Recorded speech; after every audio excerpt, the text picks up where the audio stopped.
오늘은 그녀는 평범한 삶을 비방하게 만들었다. 책 28페이지 중간 부분 살펴보겠습니다.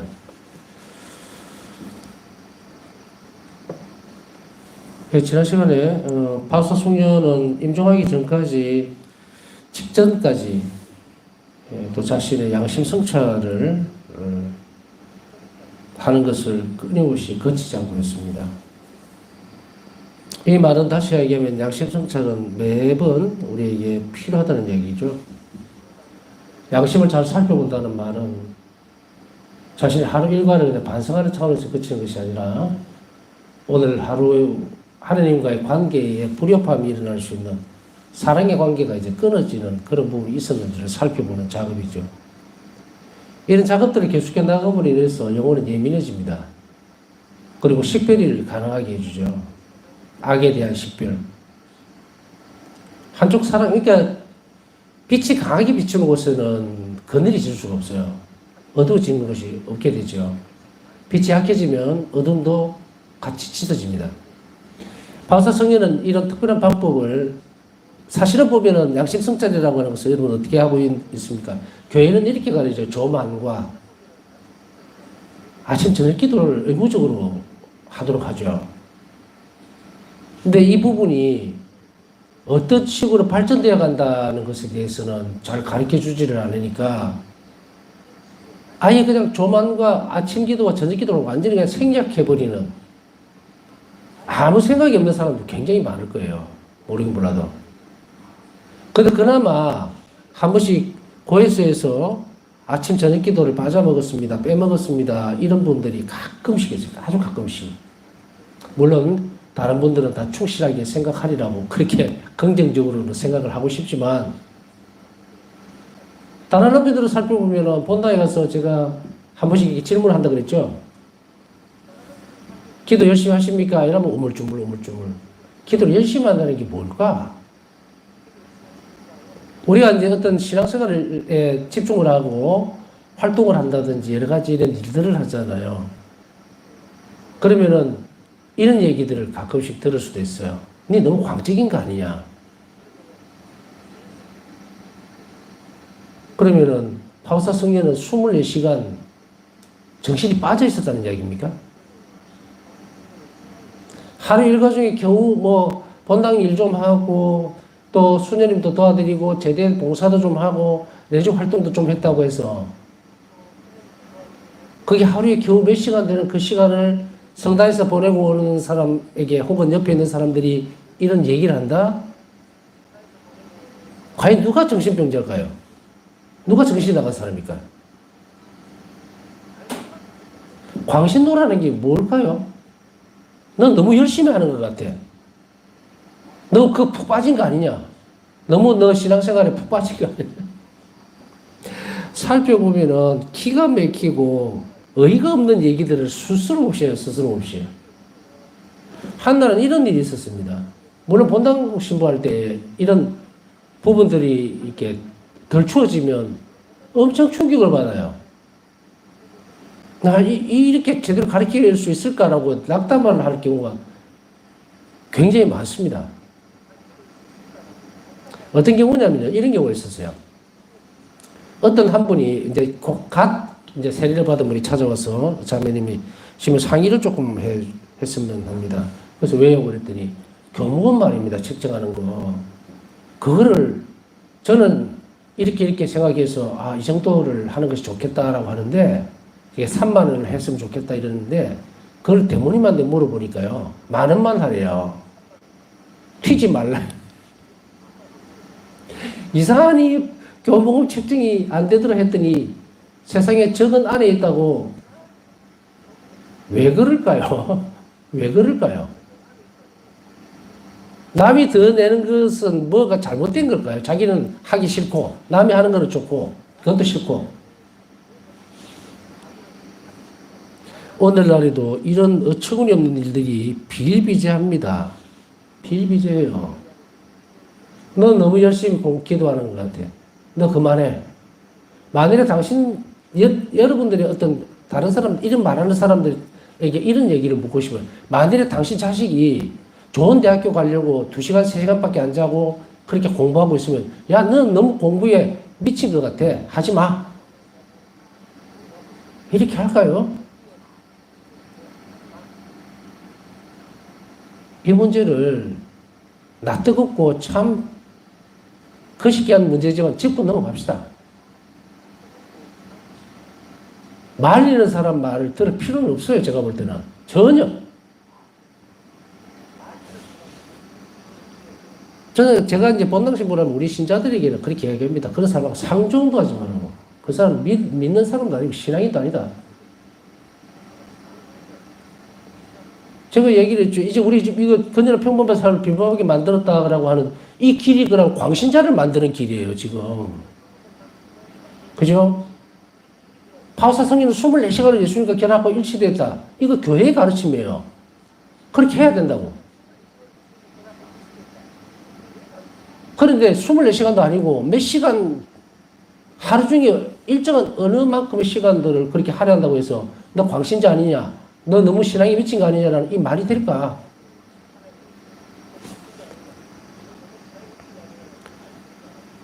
선을 그어 놓습니다. 여러분들 중에서도 이런 사람들이 주변에 있다면 가까이 하지 마세요. 이런 사람들하고 있어봐야 득될 거 하나도 없습니다. 그리고 귀도 기울이지 말고. 파스 승인을 하루하루 이렇게 양심 성찰을 왜 돌아가실 때까지 했을까요? 아침과 저녁 기도를 계속 하셨던 교회가 그렇게 명하고 있는 것은 바로 이 부분입니다. 아침부터 시작해서 저녁에 잠들기 전까지 계속 하나님과 함께 있으라는 거예요. 그것을 교회는 명시화시켜 놓고 있는 거죠. 그런데도 불구하고 본당에서 기도 열심히 하고 있습니까? 라고 물으면 예라고 해놓고 그 기도는 정답이 나와요. 묵주기도. 근데 묵주기도 잘합니까? 라면 예라고 대답하는 사람들이 좀 있어요. 근데 기도를 잘합니까? 물으면 혹은 조만가 잘 바칩니까? 물으면 그냥 꿀먹은 버니같이 가만히 있어요. 안 한다는 얘기죠.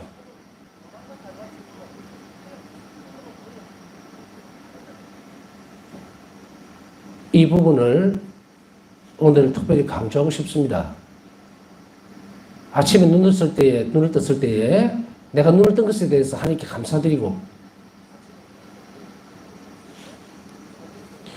주일날 아침이 되면요, 우리가 신학생 때 보면 가장 먼저 눈을 뜬 사람이 복도에 나와서 이렇게 외칩니다. 베네딕가무스 도미노, 주님을 찬미합시다. 그러면 막 눈을 부비고 일어나면서 데오그라시아스라고 얘기해요. 하나님 감사합니다. 이 무슨 의미겠어요? 주님 축복으로 혹은 은총으로 자비로 눈을 떴으니 그것을 감사드리는 거예요.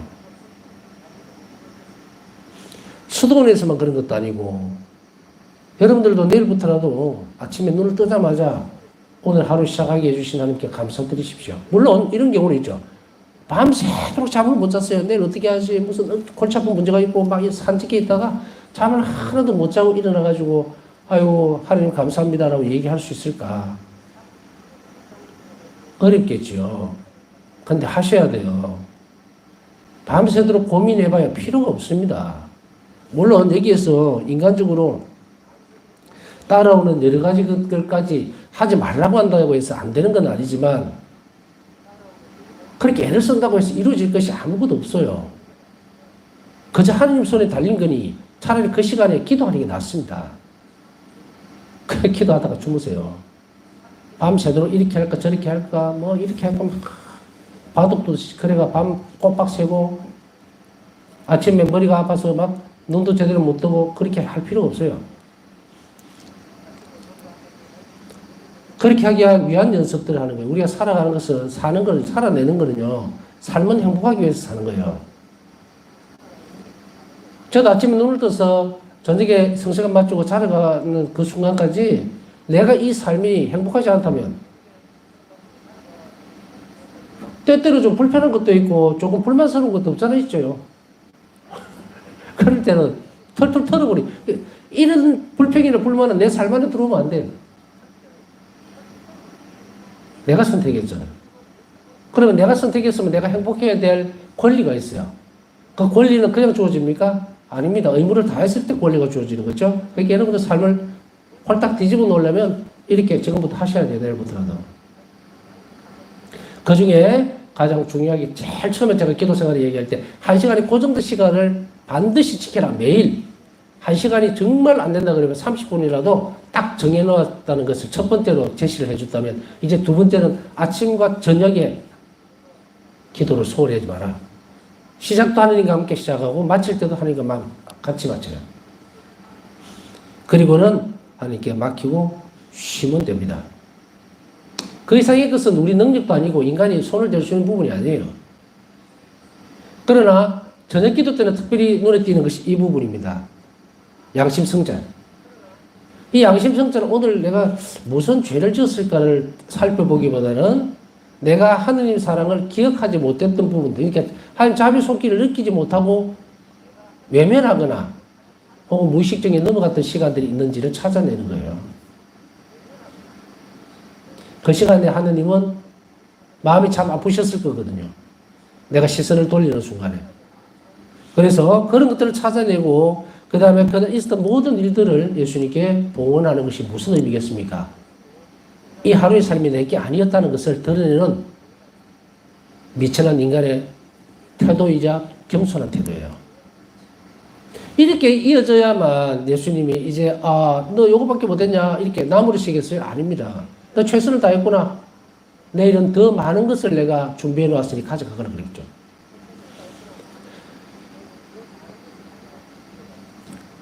그녀는 예수님을 자신뿐만 아니라 주위의 모든 것 안에서 볼 수 있었다. 이 연습을 계속 하셔야 돼요. 그래서 주변에서 불행한 일, 우리가 볼 때는 선, 악, 불행, 행복 이런 기준으로 막 정말 물 끓듯이 막 움직여요. 가능한 한 자주 보려고 애를 써야 돼요. 가능한 한 자주. 뭐 원칙이 있느냐? 원칙 없어요. 예를 들어서 어떤 분이 이런 이야기를 신문 저는 이제 유튜브 너무 많이 보고 텔레비전 너무 많이 보고요. 기도해야지 하면서 잘 안 돼요. 그러면 저는 하나만 물어봅니다. 그것이 싫습니까? 싫어하지 않은 거예요. 그러니 안 떨어지지. 그러면은 싫어하려면 어떻게 됩니까? 라고 묻는다면 한 과정에서 다음 과정으로 올라가려면요. 다리를 들어야 됩니다. 계단이라면. 다리도 안 들고 그냥 그대로 앞으로 가면 엎어져서 다 상하죠. 몸이. 무슨 말이냐? 내가 그러한 것들 때문에 장애물 때문에 예수님께로 가지 못한다면 다른 희생을 특별하게 바치지 않으면 이 다리가 안 들려요. 그 방법은 무엇이 있을까? 사람에 따라 전부 다 틀리지만 이 부분에 있어서 이 사람이 내가 이거 잘못돼가지고 나는 기도하는 시간을 조금 하면서 TV나 뭐 여기에 너무 빠져 있어요 라고 했을 때 그러면 묻는 거죠. 문제가 생긴 걸 발견했다는 것을 고칠 수 있다는 얘기거든요. 그때는 다른 자기 희생적인 부분들을 만들어내는 연습을 해야 됩니다. 뭐 단식을 한다든지 아니면 정말로 미사참여를 한 번 더 한다든지 또 불쌍한 영웅연구원대에서 기도를 한 번 더 한다든지 의지적인 노력이 있어야 됩니다. 그거 없이 뒷점도 억지고 앉아가지고 나 배고픈데 밥 좀 먹여주세요 하면 누가 먹여줘요? 솔선수가 밥을 입에 떠넣다 주더라도 내가 씹지를 않으면 끝이에요. 죽겠다는 이야기지. 그래 이까지 가는 영혼은 없어요. 사실은 이렇게 되면 정말로 나락에 떨어진 영혼이거든요. 숨만 쉬고 있는 아무것도 못하는 것이고 지금 제가 얘기하는 건 그런 게 아니잖아요. 그러니까 어떻게 고쳐나갈 것인가 라고 하면 하나님을 더 사랑하도록 연습을 하면 더 많이 애를 쓰면 이거 떨어져 나가요. 그래서 이런 생각이 들 때까지 연습을 해야 됩니다. 나는 예수님 앞에 나 성체 앞에 있는 시간을 빼먹느니 다른 것을 그러니까 성체 앞에 있는 시간이 더 좋아라고 이 시간을 늘리면 이것은 떨어져 나가거든요. 전이가 되도록 해야 돼요. 그래서 사랑의 힘으로만 밀어내거든요. 그러면은 내가 다른 것에 막 이렇게 신경을 쓰고 TV라든지 뭐 다른 어떤 뭐 강론이라든지 강의 같은 거 뭐 건강에 관련된 것들 뭐든 막 보다 보면 시간 잘 가죠. 그런데 이상하게 그렇게 하면 시간은 잘 가는데 딱 성체 앞에 오면 왜 그리 시간이 안 가는지 한 5분 지났는데 막 1시간쯤 지난 것 같고 왜 그럴까? 우리가 강의를 예를 들어서 뭐 이것저것 듣는다든지 또 운동에 관련된 것을 본다든지 TV 드라마를 본다든지 했을 때는 어떻게 됩니까? 마음이 오고 가는 것이 있다고 느끼는 거예요. 근데 성체의 앞에 오면 하느님의 살아계심에 대한 인식을 내가 키워나가야 되는데 평상시에 그런 노력을 하나도 안 하니까 내 혼자만 있는 것 같으니까 그런 거예요. 내 혼자만. 그래서 그것을 의지적으로 계속 연습을 해서 그 시간들이 길어지면 그걸 자동으로 멀어지게 됩니다. 그래서 바울사 성경의 이 노력들 때문에 주위의 모든 걸 볼 수 있기 때문에 이런 연습들을 자꾸 하다 보면은 저게 하나님 자비였구나 하는 것을 여러분 스스로 알 수가 있기 때문에 이거는 교과서적으로 제가 다 예를 들어서 설명해 드릴 필요는 없을 것 같아요. 여러분 각자 안에 성령께서 좋은 열매를 맺어주실 것이기 때문에 방법은 이 방법이어야 됩니다. 바울사 성령 하셨던 이 방법들. 그래서 매일 통해하지 않는 영혼이 어떻게 하나님을 바라볼 수 있고 그리고 성체를 영할 수 있어요? 없습니다. 그게 아마 거창하게 아까 얘기했듯이 죄에 대한 통해고 물고 불고 이러는 것들 매번 하면 사람 죽어요. 응? 기 빠져서 죽는다고. 그거 통해 아니에요, 그거. 죄 책감을 가지지 말고 죄 의식을 가지라고 그랬잖아요. 내가 이걸 하니까 정말 예수님을 아프게 해드렸구나. 의식을 하라고, 의식을. 그래야만 제동이 걸려요. 그냥 울고 불고 막 난리 부리고 나면요. 진짜 파도가 빠져나가듯이 싹 빠져나가고 나면 허무감만 남고 아무것도 안 남아요. 그렇기 때문에 연습을 하는 방법도 우리가 똑바로 하도록 해야 됩니다.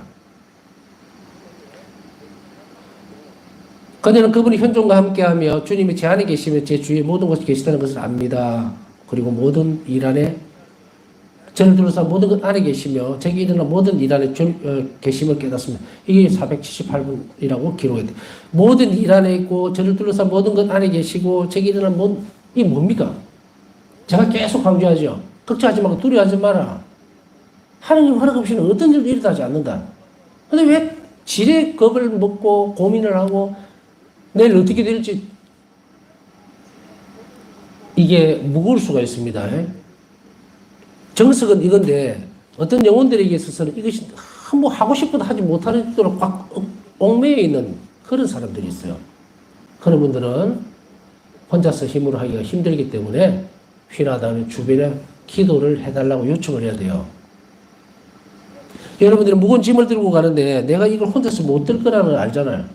그럼 주위에 누군가의 도움을 청해서 같이 들고 가면 가벼워진다고? 이게 기도의 흐름이에요. 응? 흐름. 통교입니다, 이게. 그래서 우리가 눈에 보이는 것을 현실적으로 도와주는 그것만 그런 게 아니고 눈에 보이지 않는 신학적 영역 안에서의 성장도 이 은총이 한쪽으로 흘러가도록. 그래서 교회가 한 사람이 거룩하게 되면 이런 처지에 놓여 있는 사람이 빨리 벗어나요. 그러니 우리 기도가 얼마나 많은 사람에게 소중한 것인가 하는 것을 한번 의식을 분명하게 할 필요가 있죠. 그래서 모든 일 안에 하나님께서 계시기 때문에 우리는 늘 어떻게 할 수가 있다? 자비로워질 수 있어야 합니다. 눈앞에 일어나는 일들을 겁내지 말고. 전에도 그 말씀 드렸죠. 일기에도 그 말씀 나오는 걸 계속 말씀드렸을 거예요. 어? 하나님께서 주시는 그 그릇에 대해서는 신경 쓰지 말아라. 그 그릇이 뭔지 아시죠? 내가 기분 좋은 사람을 통해서 오면은 좋아하고, 나 저 사람한테 뭐 안 하고 싶은데 하는 그 사람이 나한테 갖다 주면은 그것 때문에 안에 들어있는 은총을 보는 것이 아니라 사람을 봐면 그릇을 보면 안 된다는 이야기예요. 그렇기 때문에 이런 문제는 어떤 문제가 생깁니까? 자, 아주 쉽게 얘기할게요. 내일 어떤 문제가 생겼어요. 근데 그 사람하고 안 좋은 사람, 내가 별로 평소에도 안 좋아하던 사람하고 마찰이 생겼어. 근데 화가 이만큼 나. 도대체 내 잘못은 아무리 생각해도 없는데 계속 퍼붓는 거예요. 그랬을 때 나는 어떻게 해야 될까?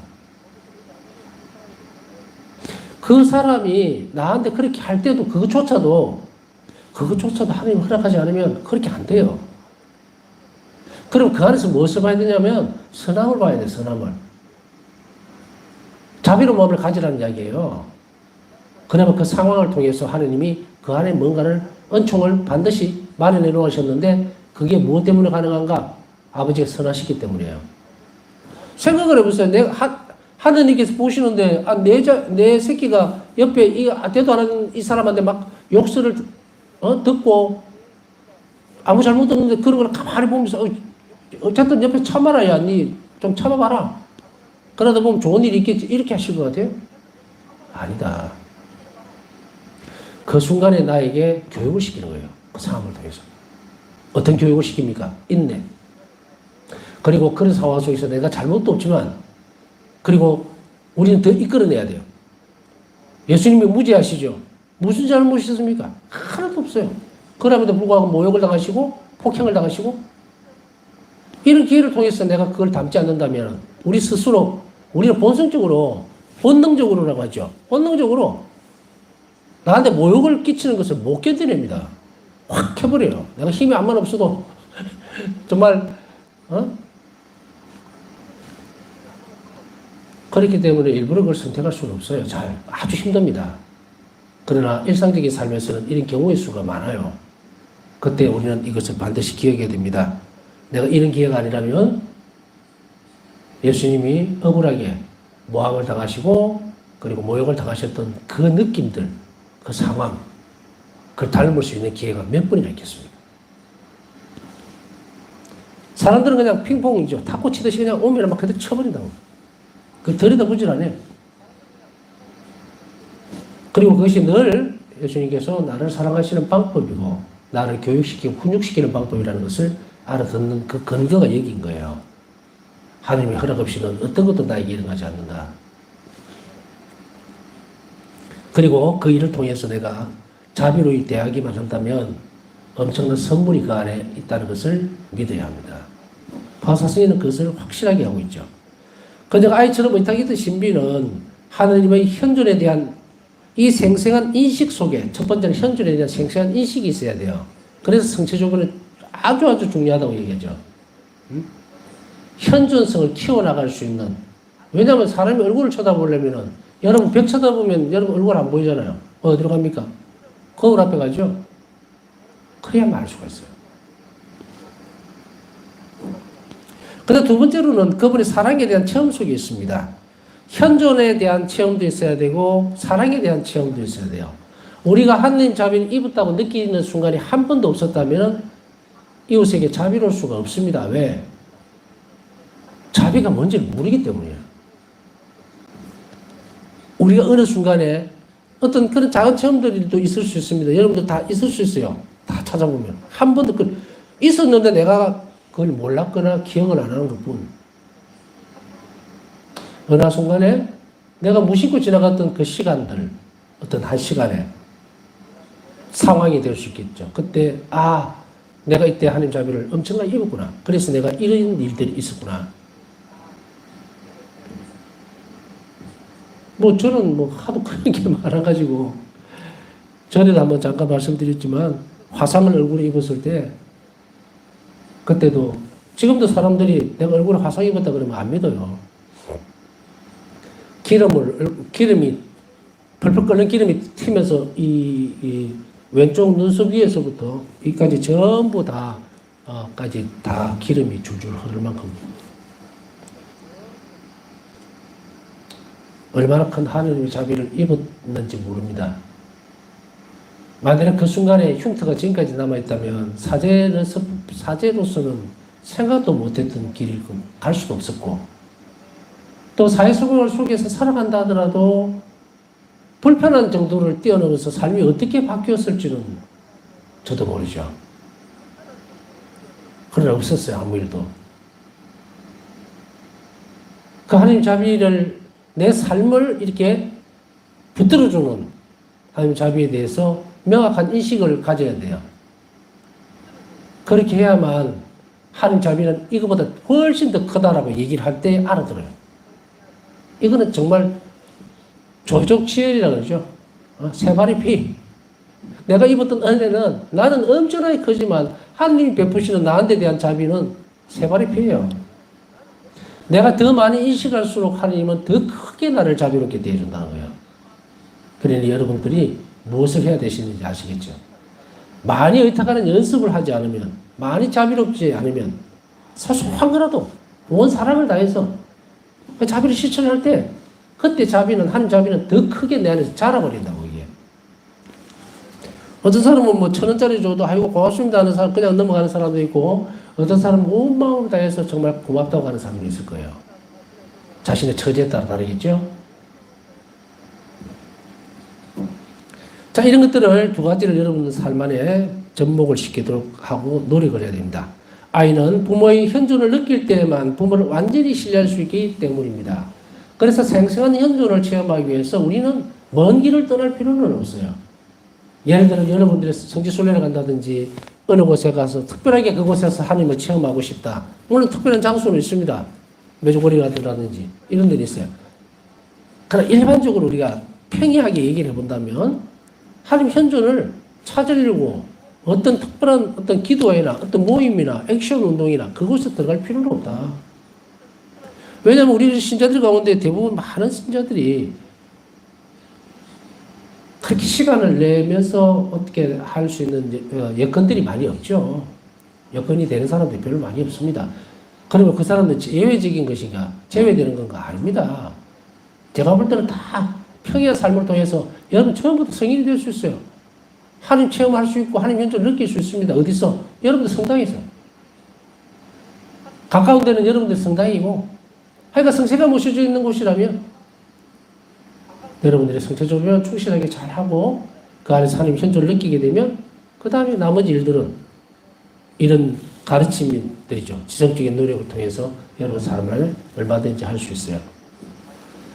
그렇기 때문에 나는 먹고 살기 바빠서 피중도 못 가고 성지순례도 못 나가보고 뭐 한국도 잘 못 따라다녔는데 외국에는 또 왜 가느냐 그렇게 따지지 말고 마음 가는 대로 그곳에 더 하나님 현존을 느끼고 싶으면 또 떠날 수도 있는 거고요.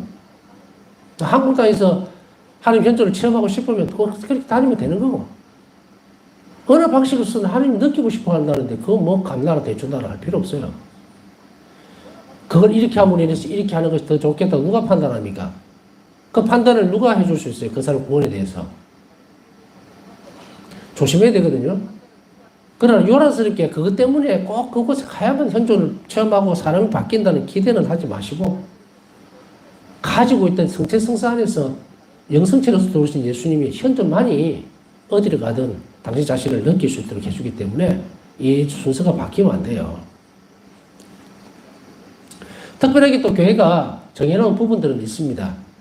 특별한 도움을 받음으로 인해서 하나님 현존을 체험할 수 있는 곳도 분명히 있죠. 없다고 얘기는 절대 못합니다. 은총이 넘치는 곳이 있죠. 그러니까 그러나 그 은총이 넘치는 것에서도 그 열매는 반드시 예를 들어서 여러분들이 루르드에 가서 어떤 자비를 입었다고 생각했을 때에 여러분들이 그 루르드 성모님상 앞에 거기 나 가보진 않았어요. 거기만 있다가 떠날 겁니까? 아니죠. 그 영혼은 반드시 감사를 어디서 합니까? 성당에 가서 성체 앞에 가서 감사를 드리죠. 베풀으셨던 모든 일들에 대해서. 열매는 그곳에 맺으니까 여러분들 각 분야에서도 충실할 수 있다는 이야기입니다. 또 우리 여기에 이제 듣는 사람들 중에서 병자들도 있을 수 있고 병원 입원해 있는 분들도 있을 수 있고 이분들도 분명히 하십시오. 가톨릭 교회에는 경당이 있고 병당에 성체가 모셔져 있어요. 제가 전에 성모병원에 입원했을 때에 경당을 올라가서 조배를 이렇게 하고 있는데 사람이 없어요. 입원한 사람이 없나 했더니 그건 아닌데 많은데 뭐 신자가 아니라고 생각하고 내려왔는데 너무 비어있다라는 생각 하고 내려왔었는데 글쎄 뭐 그게 제 느낌이에요. 이런 좋은 환경에서도 여기 와서 기도하면 좀 더 빨리 안 났을 건데라는 그런 아쉬움은 들더라고요. 그러니까 여러분들도 또 그런 병고가 있고 병원에 입원했다 하더라도 제가 말씀드리는 건 일반 병원이 아니고 우리 교회 병원을 이야기하는 거예요. 교회 병원에 입원해 있다면 성체조배하러 가시라. 결국은 이 말입니다. 그러나 하나님 현존에 대한 의식이나 그분이 가까이 계신다는 사실과 그분이 끝없는 사랑에 대한 자각은 영혼 안에서 개발되어야만 하는 것이다. 굉장히 중요한 일입니다. 이야기입니다. 요거는 막 별표를 막 겨누세요. 동그라미를 쳐서 개발되어야 된다. 이제 여러분들에게 있어서 제가 왜 양심성찰에 대한 이야기이며 또 아침 기도, 저녁 기도를 의식적으로 하라고 이게 이야기인지 아시겠죠? 이렇게 영혼이 개발돼야 돼요. 많은 사람들이 정말 답답한 것이 신앙생활 안에서 영성생활이라는 것은 신앙생활이라고 하면은 모든 것을 이제 다 포함하고 영성생활도 그 기류에 따라갑니다. 그런데 이 신앙생활이라고 하는 것 아래 영성생활이라고 탁 꼬집어서 얘기할 수 있는 이 부분이 뭐냐면 특별히 영혼이 성장할 수 있는 그러한 부분들을 얘기하는 거예요. 우리가 보면은 나무를 심을 때 나무를 심고 영양분을 주잖아요. 그래서 일반적인 보편적인 어떤 영양분이 있고 특별한 영양분이 있어요. 성장을 아주 빠르게 잘 도와주는 토양을 다지는 그런 비료가 있고 그 다음에 그 토양이 잘 되어 있다는 말은 이제 이것이 뭡니까? 좋은 땅으로 되어 있다는 이야기예요.